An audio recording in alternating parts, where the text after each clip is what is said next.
If you keep hiring sales professionals and expect them to cold call all the way to close and manage their own book, that'll work for a little while, but man, is that a tough thing to stay consistent with, because nobody loves all three phases of the sales process, right? I mean, does anybody in here love prospecting? Anybody? Yeah, please, come on, I'm gonna call you a liar straight up. It is the worst, I mean, if you look at all the conversion ratios of the stages of the sales process, you have prospecting to qualification meeting to qualified meeting to proposal, proposal to close deal. And if you look at the rest of the conversion ratios after prospecting to qualification meeting, they're all decent, right? I mean, every meeting you go on, probably maybe 50% of them, if it's a qualified meeting, 50% of them turn into a proposal or something, right? And then from proposal to close deal, if you're in the 20% range, that's pretty decent. But the industry average for cold call to qualification meeting is like 3.5%. It's terrible. So nobody likes doing it. But the point is, which is why senior sales professionals or professionals who've been in the field, they don't prospect. Their prospecting is going to networking events. Their prospecting is working their network through LinkedIn, but they avoid picking up the phone like it's the plague.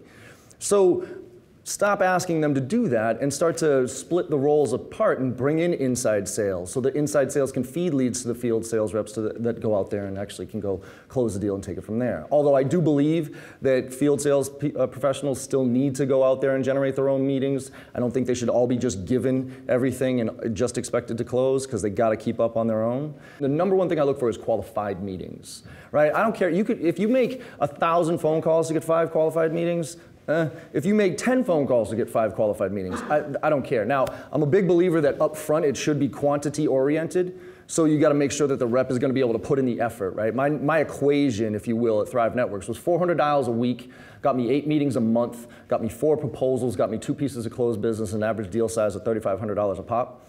And so I knew that equation because I did it for 5 years. And so with that, when a new rep would come in, I would say, hey, you got to make 400 dials a week. It almost doesn't matter what you say, right? Yeah, I'm going to give you some guidance and whatever it is, but I want to see you make 400 dials a week, and this is how it all runs out. At the end of the month, I need to see if they hit those numbers. Because until I can cross off the quantity, or one or the other, right? I got to know that you can put in the effort. As soon as I see you make 400 dials a week for a little while, and I see the efforts there, and you're taking guidance, well, now I can realize, and the numbers don't flush out the way that I think they do. Well then, okay, now we can say, okay, now let's take a step back and look at the quality side of the house, and maybe let's start to segment this out and measure things differently. Now, instead of making just 400 dials a week and hoping to trip over an opportunity, I'd make 100 dials with this approach, 100 dials with this approach, 100 dials with this approach, and 100 dials with this approach. And I would split test them. I would see which one got me a better result. I like building sales professionals. I don't like hiring sales professionals. You know why? Because I come with baggage.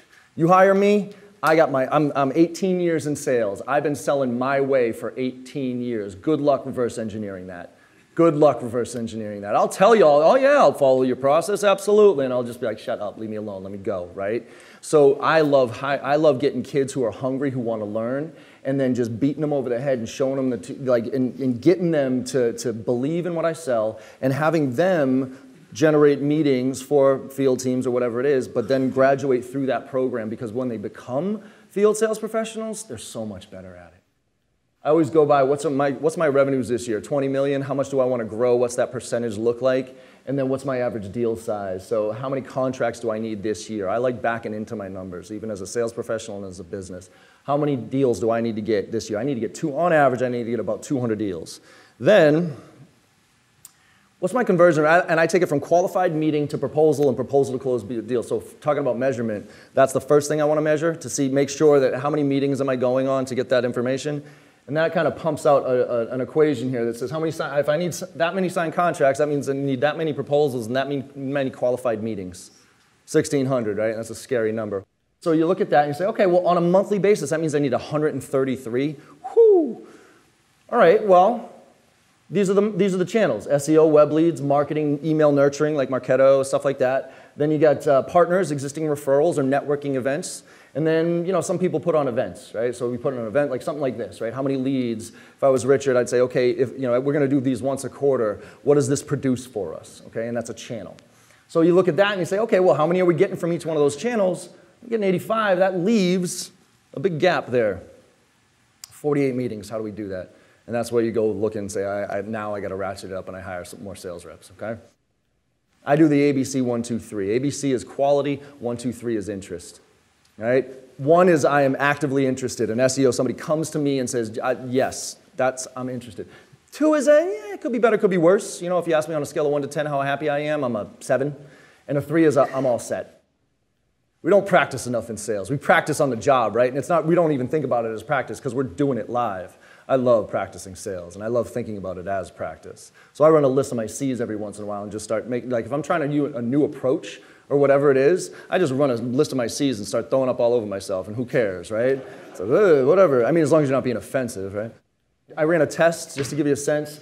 There's template emails, right? The HTML, all that crap. I sent out 500 of those. This was just recently, 2 months ago. I sent out 500 of those. I got a 2% response rate. I came up with a targeted message to VPs of sales in the SaaS industry, like a really strong value prop. I work with Salesforce, blah, blah, blah. I got an 8%. And then a customized message where I actually went on somebody's website, looked at something, referenced it, and said, hey, I was doing some research on you guys. I noticed this happened, thought it might be worth a conversation. Got a 22%. So it's like, all right, well, why wouldn't you just do this? Well, because this took me 2 minutes to send out 500. This took me 10 minutes to write 1. And the beauty here is also you don't go after the person that you want to talk to. Go after their boss. Go hire, go home. Go after C-level executives. Go after CEOs or whatever it is and ask for one very simple thing. Who can I talk to about this? And then get them to say, Jim Smith. And then when you get Jim Smith's name, you pick up their phone and you say, Jim, what's up? Your boss just told me to talk to you. All right, so here I put together a matrix of these are the triggers, right? New office, growth, product launch, mergers and acquisition, and then who are the personas that you can add value to? CEOs, CFOs, CIOs, whatever it is, and go high, and then come up with a one-line value statement for a new product. Why would a CFO, what value does your solution bring to a CFO when they're launching new products? Maybe it's nothing, but maybe there is. So all of a sudden you come up with this matrix. This is the quality matrix, right? So you're looking for those triggers. And then this is the quantity matrix. The quantity matrix is all of our solutions can be usually broken down into 2 or 3 or 4 components. Like for me, sales trainings, prospecting, meeting execution, negotiation, closing, and objection handling. That's 5 things, right? There's 5 different values that brings. Right? Prospecting brings a different value to a CEO than it does to a CMO. Different value. They speak different languages. So if I come up with those, I call them attention grabbers, not elevator pitches. Elevator pitches are terrible. Attention grabbers, what can you say in the first 5 to 15 seconds of a conversation to get somebody to go, huh, tell me more?